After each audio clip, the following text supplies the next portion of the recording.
music. I want to mention again, we spoke about logic a little bit earlier. We know from a religious perspective, the ruling. Let's speak about from a logical perspective. Wallahi, now I have done my own little research with non-Muslims. And I have asked religious non-Muslims, I'm talking of Christians and Jews and Hindus, etc., naming top pop stars from the music industry. Would you allow your children to listen to this person? Never. Would you allow them this? Never. Would you allow them that? Never. Why? It's dirty, it's immoral, it's filthy, it's degrading, and it's unacceptable, not in my home. But you're a Christian, I know, not allowed. But you're a Jew, not allowed in my home. But you're a Hindu, never, not with my children. Why? Because the industry is dirty, that's what it is. So people argue, no, there is maybe perhaps, I do agree.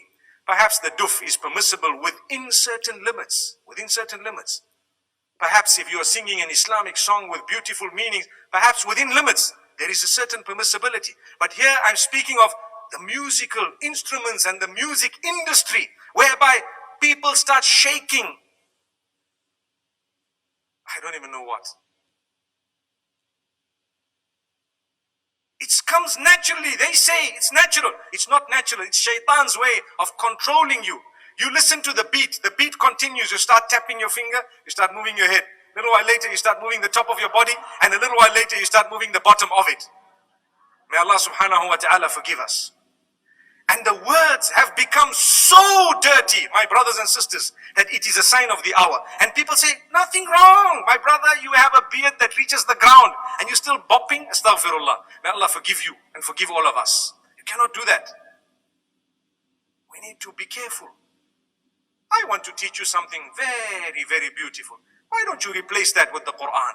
Melodious recitation. Listen to Ra'ad al-Kurdi. Listen to anyone else that you would perhaps like, Sa'ad al-Ghamidi. Beautiful recitals of your choice. Abdul Basit, Abdul Samad, whoever else you like. There will be so many people. Replace it. It's beautiful. It's soothing.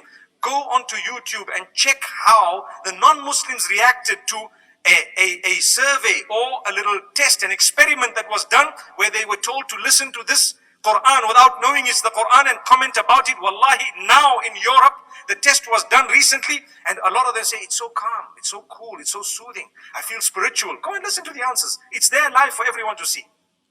And we Muslims who have the Quran, we are not achieving any soothing, no comfort, no nothing from this. How and why? Surely you can replace it. I would rather be resurrected and arrive in the presence of Allah subhanahu wa ta'ala, having known as a person who gave up dirty music for the words of yours, oh Allah. I didn't want to listen to all of this. I gave it up. I know there was a debate about halal, haram. I do know the majority of the scholars said it's not permissible. I do know some of them said, okay, within a certain scope, it's okay. But remember, those who say within a certain scope, it's okay, none of them say that the musical industry of today is permissible. Not even one of them.